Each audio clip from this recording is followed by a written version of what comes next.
Bonjour à vous tous, ravi de vous retrouver sur 7com TV et 7 Sport, magazine habituel que vous connaissez désormais.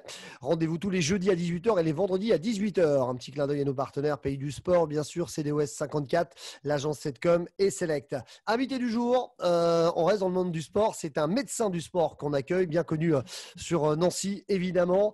Frédéric Muel, que je présente en quelques mots, du Medical Move Center, mais également de Midi Pôle du sport. Il est médecin à la SCNL et superviseur du staff médical du Grand Nancy Métropole Handball. Mon cher Frédéric Muel, ou mon cher Fred tout court, bienvenue à toi. Fred tout court, c'est très bien. Bonjour à tous, bonjour Jérôme, merci de ton invitation. On va pouvoir parler un petit peu des différentes activités sportives et médicales.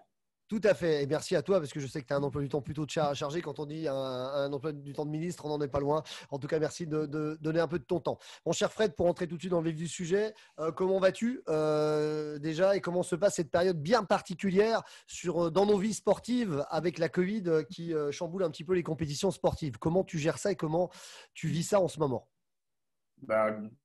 Tout d'abord, je vais bien, c'est le principal. En sortie d'épidémie de Covid, c'est vrai qu'on demande, la première chose qu'on demande à tout le monde, c'est comment tu vas. Nous, ici, au cabinet, on a repris complètement toutes les activités. MMC a repris toutes ses activités. On essaye de gérer à la SNL, pour l'instant, l'absence de cas sur l'effectif professionnel. On essaye de gérer quasiment aux semaines les matchs pour savoir s'ils vont se dérouler. Et puis pour le Grand Nancy Handball, les matchs amicaux, on voit que c'est difficile dans le monde du handball. Il faut savoir que la réglementation entre le hand et le foot n'est pas tout à fait la même. Donc, c'est plus difficile aujourd'hui de faire un match de hand que de faire un match de foot. Il faut le savoir. C'est une notification quand même importante. Et mon collègue Jean Geneste a organisé tout ce qu'il fallait pour le suivi des joueurs. Et s'il y a besoin, je l'aide en deuxième rideau, on va dire. D'accord. Alors, c'est quoi la petite différence en deux mots entre le foot et le hand dans les préconisations et protocoles Covid? Alors, en deux mots, c'est très simple à établir. C'est-à-dire que maintenant, le football professionnel, la réglementation n'est pas du tout pareille pour le monde amateur et le monde professionnel, que les choses soient très claires pour tout le monde. Dans le foot pro, c'est une liste de 30 joueurs testés. À partir du moment où il y a 20 joueurs plus un gardien, le match se fait. D'accord. Ça, c'est la règle footballistique professionnelle. Pour le handball, ils en sont encore au nombre de cas dans un effectif pour remettre un match ou fermer une structure. On a vu là, aujourd'hui, tomber Créteil, structure fermée. Donc, Cesson est a priori dans le même cas. Donc, il y a des matchs qui vont peut-être être remis. S'il y avait un effectif donné au départ pour le handball, peut-être que les matchs se joueraient. D'accord. Très bien. Bon, merci pour ces précisions. On va revenir sur toi, sur ta carrière de médecin du sport. Et après, on parlera aussi du sportif, parce que tu étais aussi sportif dans un bon niveau également. On va en parler. Alors, comment ça s'est orienté à l'époque? Tu as tout de suite pris l'orientation de médecin du sport? Oui, tout de suite. Moi, en fait, j'étais licencié à l'ASPTT Nancy, qui était l'organisme de structure et de tutelle avant du Grand Nancy Handball. J'y étais nageur d'abord, ensuite poloiste, etc. Et quand j'ai fait mes études en parallèle, sortant d'une autre discipline, Philippe Fabry m'a tout de suite incorporé dans une structure médicale pour suivre la SPTT Nancy et différentes de ces structures. D'accord, Philippe, qu'on salue également. Donc, tu es directement parti dedans. Et j'ai fait ma thèse tout de suite dans la médecine du sport. D'accord, donc c'était vraiment le chemin tracé pour toi. Et une passion, quand on te connaît bien, on sait aussi que c'est forcément, il y a de la passion derrière tout ça. Et côté water polo, donc tu as joué à quel niveau? Pendant combien de temps? Il n'y avait pas un petit jeune, Claude Pourchet, qui jouait avec toi aussi dans l'équipe? Salut. Alors moi, j'ai commencé par la natation avec des gens qu'on connaît maintenant. Ensuite, j'ai joué au water polo jusqu'en première division avec un certain Claude Pourchet qui travaille aussi avec nous sur les structures qu'on a bien connues du Grand Nancy Métropole, on va dire. Je l'ai lancé pour une invitation, c'est pour ça que je taquine en même temps en direct. Voilà, donc on a joué ensemble. Lui est plus jeune que moi, donc était notre souffre-douleur à l'époque. Et ensuite, j'ai dérivé vers le triathlon où j'ai été semi-professionnel. D'accord. Donc, belle carrière aussi dans le sport et tu maîtrises bien le sujet. Et on m'a laissé dire aussi que tu étais agent de sportif d'un certain Jason aussi. C'est vrai ça ou c'est Alors, on m'aurait dit ça à Cherbourg dans l'oreillette? alors non, à Cherbourg, maintenant, je ne m'occupe plus de ses intérêts. Oui, d'accord. Pour l'anecdote, Voilà. Jason est ton fils, bien sûr, qu'on a eu au Voilà. début des premières interviews d'ailleurs. Non, je m'occupe plus de ses intérêts. Il a son agent, il a sa carrière qui débute. Il a fait un bon choix, je pense, pour lui. Il s'éclate, il s'amuse. Je lui souhaite une bonne saison. Maintenant, sa carrière est entre ses mains. D'accord, mais on lui souhaite aussi, bien sûr, et on avait aussi fait une petite parenthèse avec lui sur toi, évidemment, lors de son interview qu'on salue. On lui souhaite bien sûr une belle saison avec Cherbourg. Pour revenir du côté du MMC, donc le Medical Move Center qui était rebaptisé MMC, hein, parce qu'au début c'était Medical Move Center, vous l'avez renommé MMC, même si le nom filait comme ça dès le départ. Tu peux nous expliquer un petit peu d'où est venue l'idée Alors, récemment, vous avez fêté un an et demi, hein, parce que était là à l'inauguration. On a eu l'occasion de suivre une porte ouverte sur le week-end du 5 septembre. Et j'aurais juste, avant que tu te lances pour m'expliquer le MMC, saluer également ton associé Michael Munier et ta directrice qu'on connaît bien, Lucie Perrin, qu'on embrasse aussi. Je t'en prie, Fred. alors, le MMC, c'est pas une évolution du nom, on a scindé deux activités. Il faut D'accord. savoir que MMC, c'est deux activités. Il y a une activité sportive avec préparation physique, entraînement, dont le Grand Nancy fait partie, Grand Nancy Handball fait partie, puisque toute leur préparation physique est gérée par MMC. Et d'autre part, il y a Medical Move Center, qui est une structure de profession médicale, ou en tout cas paramédicale, avec des kinésithérapeutes du sport qui travaillent sur site. Donc, on a été obligé de dissocier un peu pour que ce soit clair dans la tête des gens, puisque le médical reste le médical et MMC cible une activité sportive pure. Ça permet d'être beaucoup plus clair dans la situation. D'accord. D'ailleurs, on Là, trouve notamment des cours, par exemple, de renfo, de bike. c'est ça. La partie MMC, il y a de la boxe taille, il y a du bike, ce qu'on appelle RPM. Tout est encadré, c'est-à-dire que ce n'est pas une salle libre. Toutes les activités internes à ce centre sont encadrées par des coachs diplômés qui gèrent les activités, que ce soit en coaching individuel, en préparation physique des équipes professionnelles comme le Grand Nancy, ou tout simplement en aspect ludique dans des cours encadrés. Il y a aussi d'autres sportifs de haut niveau. Je veux citer par exemple Benjamin Choqueur qui vient se préparer avec dans les différentes salles que vous avez, comme la cryothérapie, comme le tapis immergé, qui est une exclusivité même nationale. Hein, c'est ça. National, on est les seuls à en avoir un. Et surtout, on court dans un tapis, il y a de l'eau, voilà, pour bien expliquer. Et ça aide aussi à se rétablir quand on a des blessures du genou, notamment, des choses comme ça. En fait, c'est un appareil qui est utilisé en NBA. Moi, je l'ai trouvé aux États-Unis. C'est utilisé en NBA pour la rééducation et c'est utilisé par Cristiano Ronaldo, etc., pour ses rééducations. En fait, on associe la balnéothérapie et l'entraînement physique ou la rééducation. Donc, ça, c'est un versant, c'est un outil exceptionnel. Pour revenir sur Benjamin Choquer, il s'entraîne essentiellement dans la salle époxy qui permet de faire une simulation de travail en altitude. Voilà. Donc, c'est une salle fermée. Voilà, explique-le en détail, voilà. Donc, c'est une salle qui est fermée complètement, qui est étanche, hermétique, dans laquelle on diminue la quantité d'oxygène pour simuler l'appauvrissement en oxygène de l'altitude. Et on peut programmer une altitude de travail. D'accord. Ça peut monter pour donner à une échelle, juste pour avoir 5 une idée. 000 mètres. 5 000 mètres. D'accord. Donc, on peut vraiment simuler le pic du Mont Blanc. D'accord. Donc, si vous voulez savoir. Et si moi, je veux, par exemple, je suis un particulier, je veux voir comment ça se passe, c'est possible de. Oui, bien sûr. D'accord. Encadré, bien sûr. Là. Donc, un particulier, un triathlète qui veut découvrir un élément de l'entraînement d'un sportif de haut niveau peut s'entraîner dans cette structure. Ce que je disais particulier, c'est-à-dire le sportif plus amateur que le pro peut aussi accéder à ça. C'est l'essence de ce projet. Il est sorti pour ça. L'essence de ce projet, c'est de donner la possibilité à n'importe quel sportif, je ne dirais pas ni amateur, mais n'importe quel sportif, à partir du moment où il s'entraîne pour un objectif qui peut même être le bien-être, on lui propose la qualité qu'on peut proposer à un sportif professionnel. D'accord. C'est ça l'idée. Ça peut ouvrir encore d'autres curiosités pour les gens qui ne le sauraient pas. J'espère que ça sera encore le cas. On va revenir sur tes activités de médecin du sport hein, même si ce sont les mêmes également là. Côté ASNL, côté Grand Nancy Métropole Handball, même si tu supervises, comment se passe un quotidien d'un médecin du sport comme toi par rapport aux joueurs? Alors, tu expliquais que tu supervises le médical avec le handball. Jean Jeunesse, qu'on salue, qui est le médecin également du club.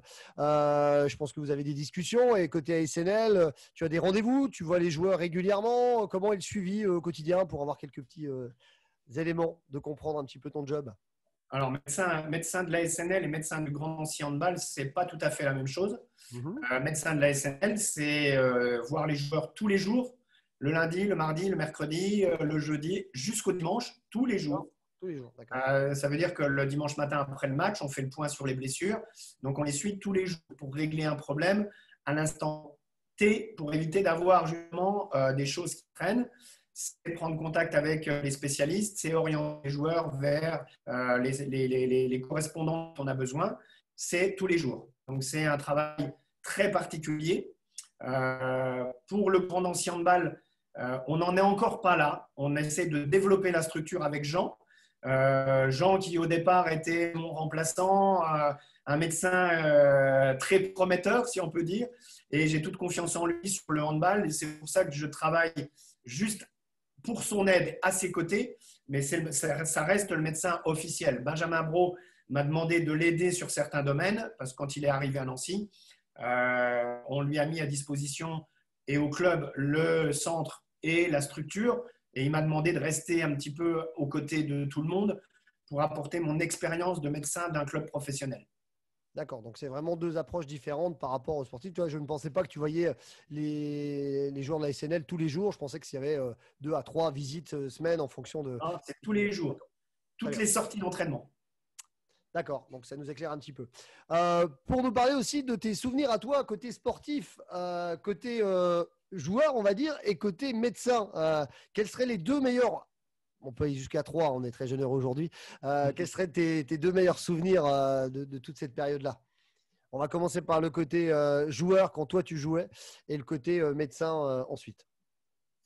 Alors, je vais prendre 3 souvenirs parce qu'il y en a 3 qui m'ont vraiment touché. Alors, je vais être très, très bête peut-être, passer pour très fleur bleue, mais quand c'est la première rentrée de mon fils en D1, parce que pour une fois, j'étais dans les gradins avec une petite bière et un sandwich comme spectateur. Et c'est sa première rentrée en D1 avec Tremblay. Donc ça, c'est un souvenir qui restera pour moi. C'est mon côté fleur bleue papa. Je pense qu'il y a beaucoup de papas qui comprendront. Et c'est bien à un moment donné d'être dans les gradins et d'être concerné que par ça. Donc je tiens à le dire et c'est pour ça que je dis aux parents souvent, regardez vos gamins jouer et arrêtez d'être des entraîneurs. Ils sont Ça, là c'est pour sûr. ça, les entraîneurs. Et ça, c'est compliqué, hein. C'est Et compliqué. c'est très bien à un moment donné d'être avec sa bière, son sandwich et de faire vas-y, vas-y, super. Et voilà, ça rassure. Mon deuxième souvenir sportif, il remonte à beaucoup plus de temps. C'est quand, avec mes collègues, on a été champion de France du 4 x 100 mètres 4 nages. Donc, ça remonte à loin, mais c'est un de mes plus beaux souvenirs sportifs personnels. Ça s'était passé où, tu te rappelles, évidemment? Oui, c'était à la piscine des Tourelles à Paris. D'accord. Et c'était le championnat de France Espoir et c'est un de mes plus beaux souvenirs sportifs. Les autres, ouais, c'était pas aussi émouvant que ça. D'accord. Et mon meilleur souvenir de médecin, Médecin. je pense que c'était la montée en lien avec Pablo Correa. Donc avec Nancy. Et c'était un souvenir SNL. d'équipe. Ouais, Nancy. Et c'était un souvenir d'équipe où on a eu tous l'impression d'avoir fait notre job toute la saison. Et D'accord. ça aussi, c'est un gros souvenir de staff plus que de médecin. Mais voilà, on avait le devoir accompli était là. D'accord. Avec un certain Pierre Vespiani qui devait être là, qu'on salue aussi, Pierre, qui nous a accompagnés il n'y a pas longtemps. Ouais, avec Pierre, Philippe Safroy, on était une belle équipe. Et Pablo, il faut savoir que c'est Pablo Correa qui m'a fait venir à la SNL il y a maintenant 13 ans. Ouais, ça passe, hein. Incroyable. Donc ça fait un petit bout et je le remercie parce que c'est grâce à lui que j'ai pu accéder au monde professionnel. Eh ben, on le salue, Pablo, avec grand plaisir. Grand homme Donc du un petit football à Nancy qu'on apprécie également beaucoup. Et on va en faire du coup un dernier bon souvenir côté handball pour équilibrer. Alors, côté handball, je pense que c'est une des premières saisons avec Stéphane Plantin. D'accord. On était un beau groupe. Il y avait Steph, il y avait Jacek, il y avait mon acolyte de toujours, Jean-Luc Delanave. J'allais faire une petite parenthèse à lui. J'espère qu'il a la télévision ou un ordinateur pour regarder cette interview, mais on le salue. Donc voilà, et cette période de staff, voilà, c'était une belle équipe.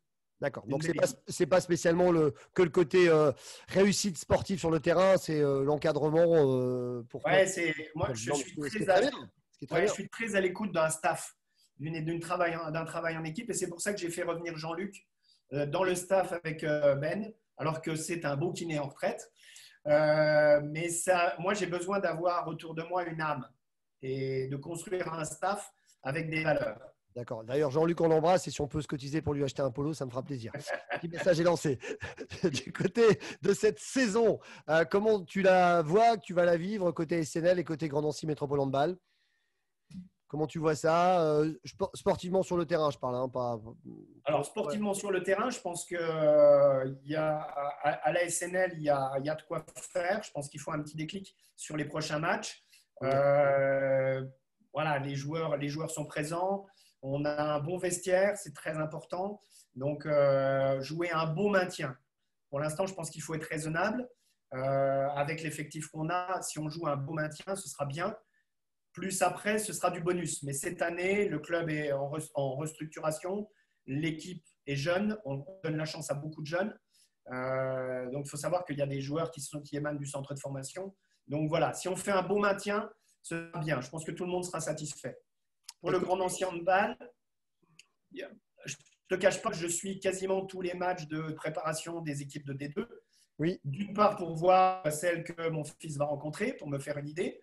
D'autre part, pour jauger un peu le Grand Nancy, qui pour moi est l'équipe favorite sur le papier. L'effectif est correct, le recrutement est intelligent, l'expérience déjà de l'année dernière, pas de gros devant eux. Mais attention à des équipes qui peuvent surprendre. Du Ponto, du Massy, du Dijon. Attention, je pense qu'il y a même une équipe comme Nice qui peut être surprenante avec un entraîneur, à mon avis, très compétent. Donc, attention, on fera le point à Noël déjà. Oui. C'est ce que j'ai dit à Ben Bro. Je lui ai dit, tu as une belle ligne devant toi, mais… Oui, elle n'est pas tracée encore. La théorie, moi je dis souvent avec beaucoup de prudence depuis mes années. Voilà. C'est on espère tous accéder à l'échelle supérieure, mais c'est sûr qu'il faut être prudent, que la vérité n'est que sur le terrain. On la vivra. C'est la belle année pour ça. Tout à fait. Et le fait d'aller jouer à Jeanveil, tu penses que c'est un atout pour le handball? Ça va être plus sympa encore de jouer là-bas avec plus de public, avec les conditions qu'on connaît? J'ai un avis qui est partagé. Oui, c'est bon. Oui, faut les donner. J'ai un avis qui est partagé. Je pense que c'est un bon essor pour y aller parce que c'est une grande salle, c'est une belle salle à Nancy et je pense que le handball futur en aura besoin. Après, il y a une question à laquelle je ne peux pas répondre, mais je la pose quand même. Est-ce que c'est un paramètre qu'il faut incorporer dans la stabilité d'une équipe qui veut monter? Donc, sur le plan humain, c'est des repères. On sait que le handballeur est frileux et garde ses repères visuels pour les shoots, les approches. Voilà, c'est ça. Je ne sais pas et ça, il faudrait demander aux techniciens. C'est sûr, parce qu'en dehors de voir quelques polémiques passer par-ci par-là sur lesquelles je ne vais pas m'étendre, on a évidemment le côté les joueurs vont s'entraîner à Vendôme pour jouer à Gentilly et effectivement, il faut juste dire à nos auditeurs que les repères d'une salle, ça a une fraction de seconde pour savoir où est-ce qu'on va placer son shoot et ainsi de suite. Ça peut déstabiliser. Cela n'a pas toujours vécu quand on a fait les matchs de Coupe de France là-bas. On a été plutôt pas trop mal, même si la victoire n'était pas au bout. En tout cas, voilà, je pense que moi, je le vois plus sur le côté. Alors, peut-être que c'est rapport à mon activité aussi, mais côté public où on pourra accueillir plus de monde et qu'à Vendôme, on aura été forcément limité. Donc, on verra. Le terrain le dira aussi à tout point de vue. De toute façon, si l'occasion s'est présentée de jouer là-haut, je ne pense pas que c'était refusable. Oui, je suis bien d'accord, mais il fallait y aller, il faut montrer. Voilà, à partir du moment où l'occasion se présente de jouer dans une salle comme ça. Alors, pour la petite histoire, j'ai quand même vécu la Coupe Corach là-haut avec un certain Cyril Julien, un certain entraîneur lotier, on va dire. Qu'on salue d'ailleurs, oui. Voilà. Et donc, Dans l'équipe. Côté vibration, j'en ai eu des belles là-haut. Donc, du coup, j'espère que le handball vivra ces événements-là là-haut aussi. Bon, on l'espère, et tout en souhaitant également une belle année sportive à nos camarades de jeu du SLUC Basket, de la SNL bien sûr, du volley, parce qu'on suit tous les sports nancéens et on espère que tout le monde ira au plus haut possible et que tout ira bien. Et puis ceux qui comme tu me parlais du maintien tout à l'heure, que ce maintien soit vite assuré pour nos amis de la SNL également. On va conclure cette petite interview. Un grand merci à toi Fred de m'avoir accordé du temps, parce que moi, merci on beaucoup. peut parler vite, mais c'est vrai que tu as un emploi du temps chargé et que voilà, te choper entre deux ascenseurs, on y arrive. En tout cas, moi, j'y arrive encore un peu, donc tant mieux. Merci à toi de ton amitié, de ton partage. Un petit mot pour conclure, hein, si tu avais un petit message de donner de Nancy jusqu'à Cherbourg, n'hésite pas.